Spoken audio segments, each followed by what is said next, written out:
everyone, Scrivener here. It is day 17 of Vlogmas, and instead of sitting down and doing something normal and boring, I am going to see Rogue One with the boyfriend. So that is very exciting. Oh, look at my Rogue One Funko shirt. I'm really excited, actually. I've heard really good things about this movie. Paige just texted me. She said that she got out of it and that she made it all the way through without crying until like the last 15 seconds apparently. So I'm interested to know what that is about. But also check out the boyfriend sweater. It's awesome. It's got little stormtroopers on it. And he's got a hat. Check out these wonton tacos. What were they called? They were called the Obi-Wonton? Yeah, Obi-Wonton taco. Yeah. So that was amazing, which was unexpected. Very, very good. I liked it a lot. Yes. I'm emotional. Back at home, wow, is all I can really think to say. Rogue One was amazing. I did not really go into it expecting to really love it, and then I ended up really loving it. Don't worry, there's not gonna be any spoilers. I'm not even really gonna give away a lot of the plot. I'm just gonna talk in general kind of terms. All the characters were really, really great.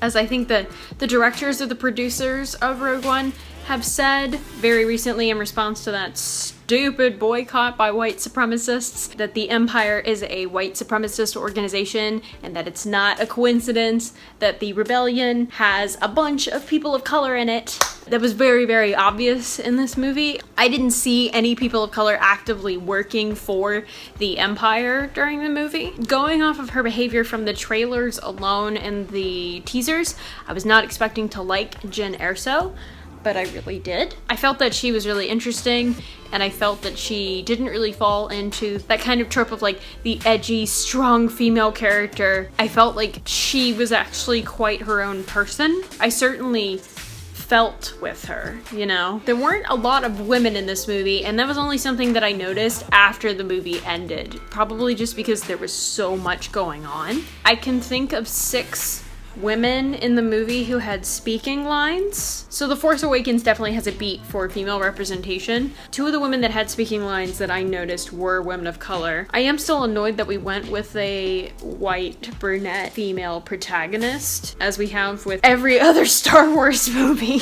I still think that Star Wars needs women of color protagonists in their movies, and I'm looking forward to apparently the Han Solo movie that is going to have a black woman at the forefront. I do actually feel like there was a reason for Jyn to be white. Possible justification of her being white has to do with the fact that the Empire is seen and portrayed as a white supremacist thing. Not to say that her story would be completely ruined, obviously, or obsolete if she was not white, but I won't go into it more than that. There were a ton of men of color. There were so many men of color. Holy crap.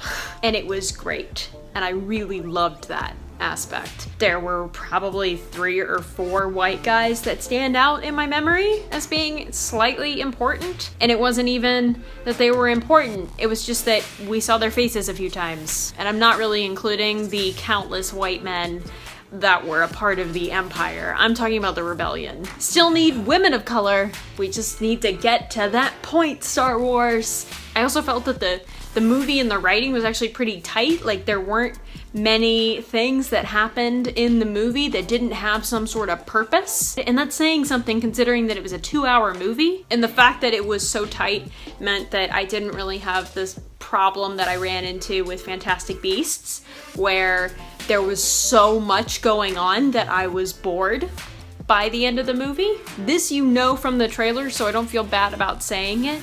Vader is in this movie. We do get to see Vader. Watching him in the other 3 movies, he is scary because he represents the Empire, because he represents the enemy. I mean, with the exception of a few scenes, it's not like he's actually frightening very much, except for his presence and the role that he plays in the war. No, that is gone. There were some scenes with Vader where I was just like, where I just felt fear, which was really cool. There were several moments that felt very, very relevant to today's environment. Just the way that it talks about hope and rebellion and privilege, honestly. There is a very good section that I liked a lot where Diego Luna's character talks about the privilege that Jyn Erso has of like not being able to partake in the rebellion up until a point where it starts to affect her. And that was really, really cool that they addressed that. Oh man,